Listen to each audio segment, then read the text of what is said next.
पिता महापत्र जी को कोटि कोटि आत्म प्रणाम। वंशी मास्टर जी को कोटि कोटि आत्म प्रणाम। गीताचार्य श्री कृष्ण परमात्मा को कोटि कोटि आत्म प्रणाम। ये इस पुस्तक से हमें ज्ञान देने वाले सभी मास्टर्स को कोटि कोटि आत्म प्रणाम। तो आज हमारा टॉपिक जो 40 मास्टर से संदेश से आज हम विभीषण जी उनसे संदेश ले रहे हैं। तो विभीषण जी हमें इनके बारे में पूरी तरह से मतलब जितना हमने सुना है उतना पता है। रावणासुर, कुंभकर्ण और विभीषण ये 3 भाई हैं। तो इन तीनों में ये थोड़े अलग किस्म का है। हमारा आज का जो मास्टर है ना विभीषण जी, इसमें वो एक सरल सरल व्यक्ति है। उसको विभीषण जी को कोई महत्वपूर्ण आकांक्षा ऐसा कुछ भी नहीं है। बस एक साधारण सी जिंदगी जीना चाहते हैं, वैसे ही जीते थे, वैसे ही रहते थे। ये कुछ बनती नहीं थी उनके भाइयों के साथ, लेकिन भाई है तो उनको इन्होंने एक्सेप्ट किया था। मतलब विभीषण जी ने रावणासुर और कुंभकर्ण जी को एक्सेप्ट किया और उन दोनों ने इनको एक्सेप्ट किया। तो ये ऐसी माहौल, फॉर एग्जाम्पल अगर हम सोचे तो जिन माहौल में विभीषण जी थे उस माहौल में उन्होंने खुद को क्यों लाए थे? अगर वो उन जैसे उनके भाइयों जैसे है तो कोई दिक्कत नहीं है, कोई दिक्कत ही नहीं है, बस हो जाएगा। लेकिन वो एक तरह के इंसान थे और ये दूसरे किस्म की इंसान है। उनकी सोच या तरीके या कुछ भी घुल मिलते नहीं थे। फिर भी उसी फैमिली में वही जन्म लेकर आए थे। कहते हैं ना हमारा लाइफ डिजाइन, हम कुछ सीखने के लिए ऐसा चुन चुन कर लेकर आते हैं। तो विभीषण जी अपनी वो खुद हमसे कहते हैं कि क्यों उन्होंने ऐसे फैमिली को, ऐसे ब्रदर्स को, ऐसे भाइयों को चुनकर आए थे। और उनका माहौल जैसा भी था, विभीषण जी अपने स्वधर्म, अपने जो जिस इच्छा से वो जन्म लेकर आए थे उस इच्छा को नकारा नहीं, छोड़ा नहीं, बस पकड़ते रह गए, रहा। तो उनकी क्या मंशा थी और उनसे उन्होंने हमको 2 संदेश देते हैं। अपनी जिंदगी से जो उनको लगा वो हमको देते हैं। तो उन्हीं की बातों में हम ये संदेश लेते हैं। ठीक है। कहते हैं, मैं रावण का भाई था। मुझे पता था कि मुझे एक दिन आप सभी से मिलना है, लेकिन मैंने नहीं सोचा था कि आप मुझे संदेश देने के लिए याद करेंगे। कभी ना कभी एक दिन मुझे आपसे मिलना है, ये मुझे पता था, लेकिन मुझसे आप लोग संदेश मांगेंगे ये मैंने कभी सोचा नहीं था। अच्छा ठीक है, आपने संदेश पूछा तो मैं दे देती हूँ। खैर, मेरे जीवन का संदेश है, अपने आप को आध्यात्मिक रूप से उन्नत करना सीखो। तब तब भी जब आपके आसपास सब कुछ गिर रहा है, टुकड़े टुकड़े हो रहा है, नष्ट हो रहा है, और जब लोगों को एक दूसरे पर विश्वास ना हो। मैं यह सब इसलिए कह रहा हूं क्योंकि ऐसी स्थितियां किसी को भी एक अद्भुत आध्यात्मिक आधार प्रदान करती है। मतलब हमारे आसपास की आसपास सब कुछ गिर रहा है, टुकड़े टुकड़े हो रहे हैं, सब हमको छोड़ के जा रहे हैं, और एक दूसरे पर विश्वास नहीं है। मतलब हम जिस माहौल में जी रहे हैं वो जितना जैसा भी हो, जितना भयानक क्यों ना हो, सब टूट गई है। जो हमने खड़ा किया था वो सारा एम्पायर टूट गई है, सब बिखर रहा है। फिर भी हमें अपनी आध्यात्मिकता पर ध्यान देना है। मैंने इस सिचुएशन से क्या सीखा हूं, मैं क्या सीख सकता हूं, क्यों आई है मेरे सामने ये सिचुएशन, ये परिस्थिति मैं क्यों फेस कर रही हूं, इन इन परिस्थितियों में मैं क्यों घिर घिर गया हूं, क्यों अटक गया हूं।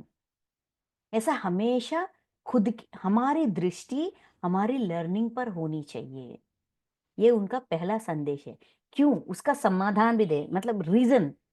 क्योंकि मैं यह सब इसलिए कह रहा हूं क्योंकि ऐसी स्थितियां किसी को भी एक अद्भुत आध्यात्मिक आधार प्रदान करती है। आध्यात्मिकता का आधार है। इतनी भयानक सिचुएशंस क्यों होते हैं? क्योंकि वो हमारी उन्नति के लिए हम चुनकर लेकर आते हैं, ताकि हम पूरी तरह से सीख सके उस सिचुएशन से। इसीलिए हमारे जिंदगी में जो भी परिस्थितियां आते हैं, हमें कुछ ऐसा लगता है कि क्यों मेरी ही जिंदगी में क्यों ऐसा होता है, क्यों मैं ही इसका शिकार बन रहा हूं। ऐसे हमें जब भी हमें लगे, हमें विभीषण जी का इस संदेश को याद करनी चाहिए, ताकि हमें अपनी दृष्टि कहाँ रखना है, कहाँ से हटाना है, ये हमें याद रहे। अवेयरनेस, हमें जागरूकता से रह सके और सीख सके। और इतना ही नहीं, मेरे भाइयों में मैं अलग था। मेरी चुनौती मानवता को मजबूती से पकड़ना और एक आम व्यक्ति के बुनियादी नैतिक मूल्यों का पालन करना था। मैं अपने निर्धारित मूल्यों और अनुशासन से दूर नहीं जाना चाहता था, क्योंकि मैं एक अनुशासित व्यक्ति था और सच्चे मूल्यों का कट्टर समर्थक था। क्योंकि वो एक साधारण व्यक्ति का जीवन जीना चाहता था। और इतना ही नहीं, वो अपने एक मनुष्य जैसा, मानवता की मूल्य जानकर एक मनुष्य जैसा जीना चाहता था। कहते हैं ना कि हम अपनी मानव जिंदगी लेने के बाद हम राक्षस से मानव बनते हैं, मानव से देवता बनते हैं। दिव्यत्व की लक्षण, असुर लक्षण से मानवता, राक्षसत्व से मानवत्व, मानवत्व से दिव्यत्व। ये मानवता को मनुष्य जैसा जीना चाहता था। मेरी सोच बहुत सिंपल है और मेरी जिंदगी बहुत सिंपल है, आम आदमी की तरह जीना चाहता था। मेरे भाई मुझसे बहुत अलग है, लेकिन मुझे ऐसा ही जीना अच्छा लगता था। वो जितना भी मुझे प्रेरित करे, मैं उनके मार्ग में जा नहीं सकता था और जाने की इच्छा भी नहीं थी मुझे। तो इसीलिए मैं ऐसा जीना चाहता था और वैसा ही जिया हूं, क्योंकि मैं एक मनुष्य बनना चाहता हूं। मतलब हमारी जन्म की प्रणालिका या डिजाइन जो भी था, उस डिजाइन के अनुसार हमें जीना भी एक चैलेंज है। उस चैलेंज किसी से किसी उस चैलेंज को निभाना भी हमारा ही दायित्व है। इस दायित्व से हमें मुकरना नहीं चाहिए, क्योंकि हमारे अंदर से वो पुकार हमें सुनाई देती है, नहीं यार ये हमारी, this is not my cup of T, ऐसा कहते हैं ना। वैसा ये मेरी टाइप नहीं है। मैं ऐसा नहीं जी सकती, मैं जोर जबरदस्ती नहीं कर सकता, मैं हिंसा नहीं कर सकता। मैं सीधा साधा जिंदगी जीना चाहता था। बस पूजा किया, अपना जो भी सीखना चाहता था, जो भी पढ़ना चाहता था, जो भी बनना चाहता था, वो बन गए बस। मुझे और भी कहते हैं, मैंने हमेशा अपने जीवन में हर चीज का योजना बनाई। मैं कभी जल्दी में नहीं जीता और मैं महत्वाकांक्षा महत्वाकांक्षी नहीं था, जल्दी, हड़बड़ी नहीं है, जल्दी नहीं है, और महत्वाकांक्षी भी नहीं था, मतलब बहुत कुछ बनना है या वो बनना है, ये बनना है, महत्वाकांक्षा नहीं था उनमें।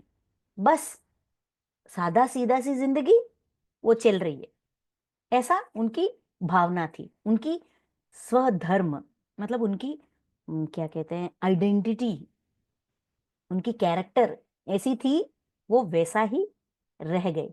वही उनके लिए बहुत बड़ा चैलेंज था, क्योंकि उस सिचुएशंस में उनके इर्द गिर्द, उनके आसपास परिस्थितियों को अगर हम एक क्षण सोचे, खुद को उस सिचुएशन में रखे, तो वैसे सिचुएशंस में रहते हुए भी, उन परिस्थितियों में रहते हुए भी सादा सीधा रहना बड़ा चैलेंज है, वो रह सके वैसे।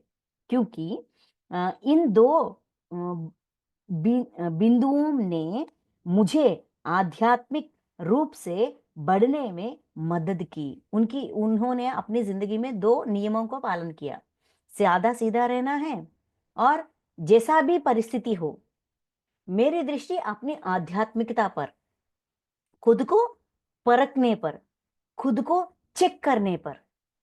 अगर कोई मुझे प्रेरित कर रहा है, मुझे फोर्स कर रहा है कि कुछ करो, हिंसा करो, या वो सीखो, ये सीखो, तो मुझे क्यों अच्छा नहीं लग रहा है, मैं करूं या ना करूं? ये सारा चेकिंग, ये सारा सेल्फ चेकिंग करते करते करते अपनी मार्ग पर वो टिक गए हैं। और ये भी कहते हैं, मेरे जैसे राजसी साधु का रावण के महल में कोई जगह नहीं था। राजसी साधु मतलब वंश है, राजा का वंश, लेकिन साधु जैसा जीवन, ये रावण के लंका में, रावण के महल में कोई जगह नहीं थी। फिर भी भाई होने के नाते मैंने उसे जरूरत से ज्यादा सहन किया। फिर भी भाई होने के वजह से मैं उनको बर्दाश्त किया, एक्सेप्ट किया। एक्सेप्ट करना पड़ता है, और मैंने एक्सेप्ट किया। खैर, क्या कहा जा सकता है, एक निश्चित एक निश्चित सत्र पर स्तर पर मुझे अपने सभी पारिवारिक संबंधों को त्यागना पड़ा, जिसने मुझे आध्यात्मिकता की और की और जानने में मदद की। एक सिचुएशन ऐसा आई थी कि मुझे सब कुछ छोड़ना पड़ा, मेरे पूरे परिवार को छोड़कर धर्म मार्ग पर जाने की एक परिस्थिति आई थी। मैं उस निर्णय मैंने लिया था, वो मेरी आध्यात्मिक प्रयाण में मुझे बहुत सहायता की है। हमारे जिंदगी में एक सिचुएशन आती है कि किस पार को चुनना है, धर्म की या अधर्म की, हिंसा की या अहिंसा की, अपनों की या परायों की। अगर अपने धर्म पूर्वक है तो अपने के पास उनके साथ रहना है, लेकिन अगर अपने अधर्म पूर्वक है, हिंसा पूर्वक है, और पराये धर्म पूर्वक है, तो उधर जा सकते हैं। ये प्रमाण इस विश्व को सिखाया विभीषण जी ने। हमें अपनी फैमिली में अगर अधर्म है, और जितना भी कहने के बाद भी वो नहीं मान रहे हैं, तो खुद को खोने का डर भी हो सकती है। हम अपने अंदर की धर्म को छूटने में विवश हो सकते हैं। सबसे महत्वपूर्ण यह है कि मैं अधर्मी ना बनूं। फर्स्ट प्रेफरेंस इसको देना चाहिए। इस प्रेफरेंस देते हुए उन्होंने फैमिली को छोड़ दिया और परायों के पास चले गए। वो निर्णय मेरे लिए बहुत कठिन था, लेकिन मेरी आध्यात्मिक प्रयाण में मेरे सहयोग दी थी वो निर्णय, तो वो मेरे लिए सही था। वो कह रहे हैं आध्यात्मिकता का की ओर जाने में मदद की। आध्यात्म की मतलब है जीवात्मा। खुद के अंदर झांक कर देखने की और खुद को बदलने की और अपने उन्नति में मेरी सहायता की है। ये कह रहे हैं, मैं एक सामान्य व्यक्ति था, कभी किसी हिंसक विस्फोट के साथ नहीं। उसके अंदर कोई हिंसा भी नहीं थी, हिंसा विस्फोटन भी नहीं था, बस एक साधारण मनुष्य थे। मैंने यह समझने की अपनी खोज में खुद को एकांत में रखा कि मैं अपने अन्य भाइयों की तरह क्यों महसूस नहीं करता। खुद को पहचानने के लिए उन्होंने अपने आप को एकांत में रखा। मतलब वो घुल मिल नहीं सकता था अपने भाइयों से। मुझे क्यों ऐसा नहीं लग रहा है, उन उन दोनों को जैसा लग रहा है, मुझे क्यों ऐसा नहीं लग रहा है, मैं क्यों ऐसा हूं। विभीषण जी को ऐसा लगता था कि वही अलग किस्म का व्यक्ति है, कोई खोट इन्हीं में है, उनमें नहीं है, वो नेचुरल है, यही अबनॉर्मल है, ऐसा लगने लगा। इसीलिए अपने आप को एकांत में रख दिया, मतलब सेपरेट कर दिया खुद को उनसे, क्योंकि उनको महसूस भी नहीं हो रहा है। उनको लगने रहे कि ऐसे कर्म करूं, ऐसे काम करूं, ऐसा हिंसा पूर्वक करूं। जितना भी वो लोग इनको प्रेरित करते हैं, फिर भी इसको ले नहीं लगता था, हिंसा का विस्फोटन इसमें नहीं हो रहा था। तो इसीलिए अपना अहिंसा को ही अपनाया, हिंसा को नहीं अपना सका। इतना निडर, इतना निर्भर खुद पर होना, वो भी इतना आसान काम नहीं है। हिंसा करना बहुत आसान है, लेकिन खुद को अधर्म मार्ग से ना जाने की, लेके जाना और खुद को रोकना। जब पूरे सिचुएशंस ऐसा ही हो, सब एक तरफ, हम सिर्फ हम एक एक तरफ, ऐसा जीना भी कोई चैलेंज से कम नहीं है। लेकिन उन्होंने अपने स्वधर्म का पालन किया, अपनी अंदर जैसा उनको लगता था वैसा ही वो रहा है।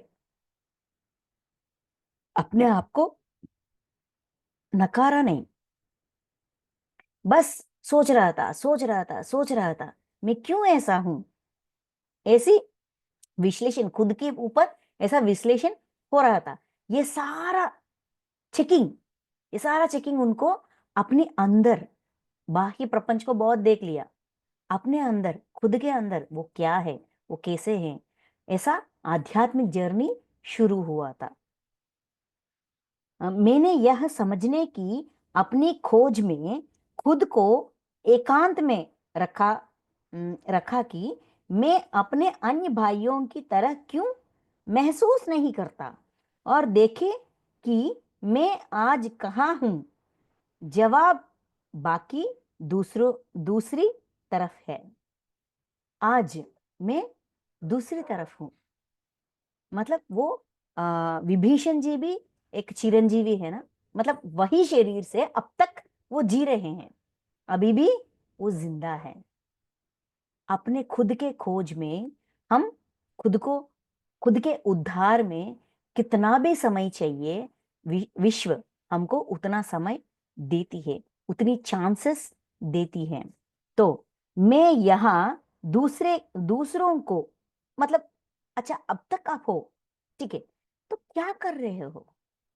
हमें ये एहसास होती है ना, ये क्वेश्चन आती है ना, तो वो भी कह रहे हैं मैं यहाँ दूसरों को यह सिखाने के लिए अतीत के प्रतीक के रूप में हूं कि हम सभी को आध्यात्मिक की ओर जाना है।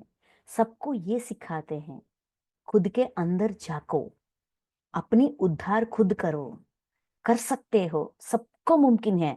अगर मैं कर सकता हूं तो आप सब कर सकते हो।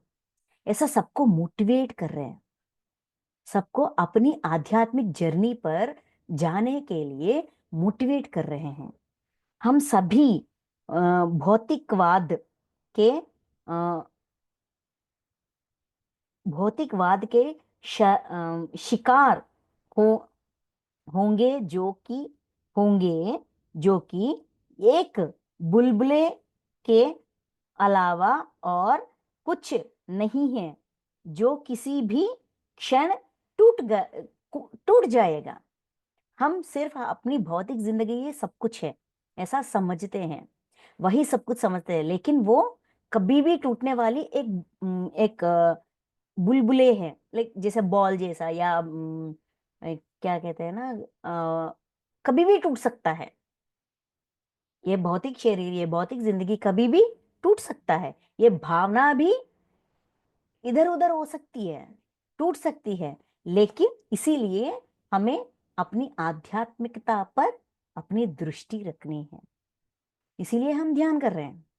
ध्यान करते करते खुद के अंदर झांक रहे हैं, खुद को पहचानने की, खुद को परखने की, और क्या करूं, और क्या सीखूं, और क्या बनूं, क्या मैं जो बनना चाहता हूं वो बन गई या नहीं बन गई, उसके लिए कौन सी साधना करनी है, कौन से गुण को पकड़नी है, अपने अंदर कौन से ज्ञान को उतरना है, अपने अंदर क्या क्या हूं, मैं क्या हूं, झांक कर देख कर, अगर ठीक हूं तो ठीक, अगर ठीक नहीं हूं तो खुद को सुधारना और खुद का उद्धार करना, ये भी हमारा ही दायित्व है।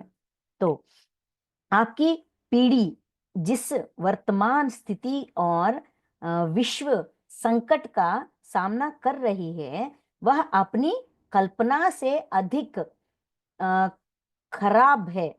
अपनी सभी को अपनी सभी को मेरी ईमानदारी से सलाह है कि आप अपनी बेहतरी और अपने आसपास के सभी लोगों की बेहतरी के लिए आध्यात्मिक का रास्ता अपनाइए।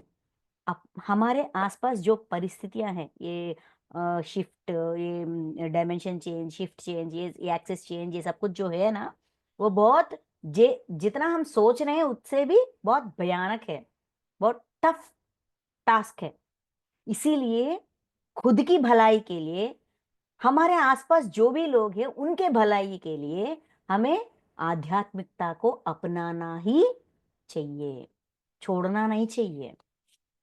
मैं एक सामान्य व्यक्ति था और आज मैं भौतिक शरीर में सातवें शरीर की चेतना का स्वामी हूं।